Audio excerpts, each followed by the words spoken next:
So the final episode of Dad's been reincarnated as the Villainess. A major bombshell was dropped in terms of Grace's mother, and how they're hinting at she very well could be the reason behind why Dad is now in Grace's body and Grace's mind is trapped in that birdcage prison. Not seemingly for nefarious reasons, but probably for growth.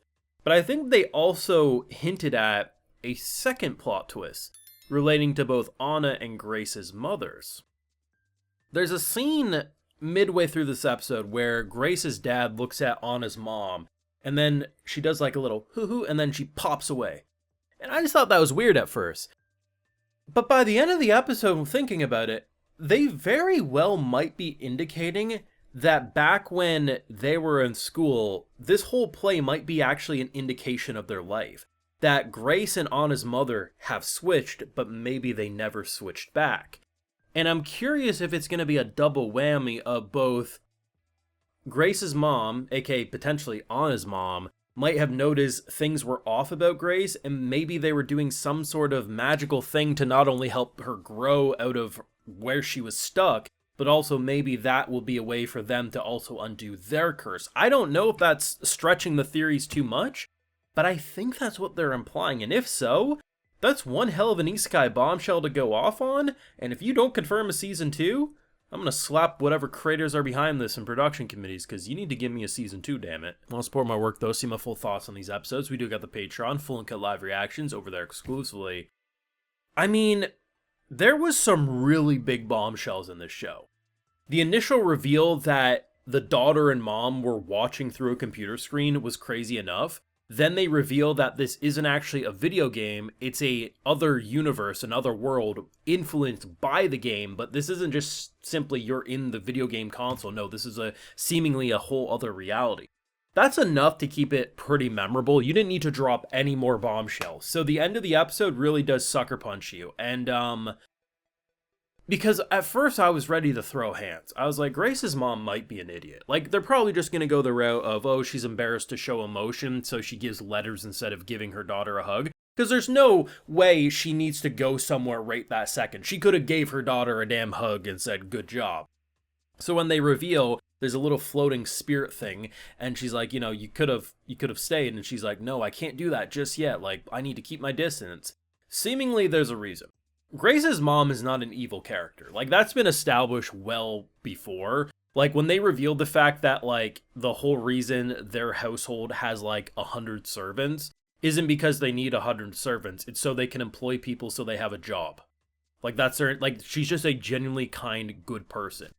So very clearly, if something has happened where she purposely trapped her daughter's mind, or did some Freaky Friday shit with her, it's probably twofold. We knew the original Grace was not a good person. Not that, like, she was some evil character in a Game of Thrones who was, like, cutting servants' hands off, but she was a very rude bitch, like, it's crystal clear.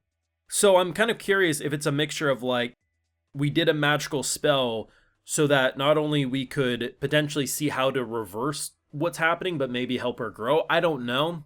It might not be that direct. But either way, the mom is behind something, and most likely is behind the reason Dad's now in here. Maybe it wasn't quite intentional, maybe it was initially just trying to swap and, save her, I don't know. But for whatever reason, she needs to keep her distance because maybe she's worried she'll be discovered that she's not the right one. But then again, if Anna and Grace's mothers did switch, I mean, Anna's mom is seemingly just fine interacting, so it's hard to say, right? I don't know. Either way, insane bombshells nonetheless, and I think for most part of this episode, I thought it was fine. Like, I thought the episode, it did its job. It wasn't good, it wasn't bad, it was just, it existed, right? Or I guess I should say, it wasn't great, it wasn't bad, it was fine, it was acceptable. But the last 5 minutes, I think, made up for it quite a bit. I feel like this is a show that's a really rare case of every other episode was a coin toss of what type of episode you'd get. Are you getting an amazing episode, or are you getting a good episode? Sometimes you get those shows where it's like, some episodes are meh, some episodes are fine, some are pretty good, some are great.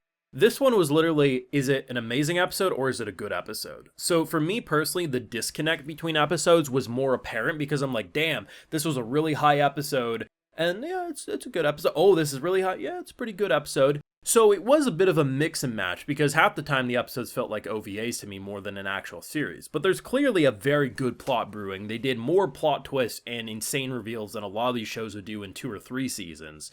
I hope they give us more. These shows, like, rarely get season 2s.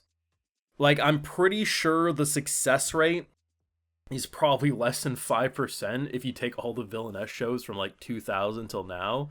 Like, might even be like a 2% success rate in terms of getting a movie or a sequel. So I'm not really holding out too much hope, but at the same time, with this type of isekai genre getting more popular, maybe production committees will start greenlighting more, but we'll see. I mean, for the longest time, a lot of shows only got 1 season, and it wasn't until early the last decade where your average isekai usually gets at least 2 seasons. So we might still be in the territory where these shows are kind of left in limbo. It was a good stopping point, and it definitely gets your mind racing. And there's some things I would change about it. Like, I think for how much the family seemingly loves each other, it's very odd the dad at no point in the show's run thought to himself, I'm very sad that I can't see my kid. It's very sad that I can't see my wife. He just accepted, like, I don't know why I was reincarnated, but I'm going to be dad for these guys now. It's sweet, but, you know, like, I understand he's ultimate weeaboo, but given the family dynamic, I would have liked to see him maybe be a little more sad about his situation, because he, like, there was a couple moments he kind of hints at it, but he never, like, explicitly is like, I'm sad I'm dead and I'm kind of worried for my family. Like, a little more concern there, boss. But in general, this was definitely one of the best Villainess shows I've seen. I think there's a lot of potential with a season 2, if we get it, if for whatever reason this is where they leave us off. I mean, they did enough plot twists that I'm going to remember the show. I also remember it in a way that's disappointing they never continued it, but at the same time, like, it's just so impressive between the plot twist of they're actually observing through the game, the plot twist of they assume it's not even a game but an alternate reality, like another universe that's influenced on a game, and everything they're kind of seemingly hinting at with the mothers is really, really cool stuff. So hopefully they give us more. I like the production. I like how the production got better produced as it went on, the more real it kind of seemingly became. Just some good stuff. I really enjoyed this one, and we'll see where the Villainess medium will go from here. Let me know your thoughts and feelings, and definitely theories if you don't know of the source material, of course. There's a lot to discuss here. I mean, I'm definitely convinced the mom is the reason behind the dad's summoning. I'm pretty sure their moms have switched in the past, and probably haven't switched back. I'm not as confident in that theory, but I'm still pretty confident in it, but I'm, you know, it's up for discussion for sure, but insane shit. Let me know your thoughts though and theories down below. Leave a like if you enjoyed, subscribe if you're new around here, of course, ring that bell, and like I mentioned, full live reactions over on Patreon, and hey, while you're over there, I'll also give you a video shout out. Alright, so today we got Michael Latham, Sleeping Knight, Valrix, David Story, Athmil, Big Boy J, Cryptic, Blood iOS, Samantha, That Random Man Anime Man, and we also have Paul Tar, so I appreciate the support, everyone. Please take care, you all have a good one.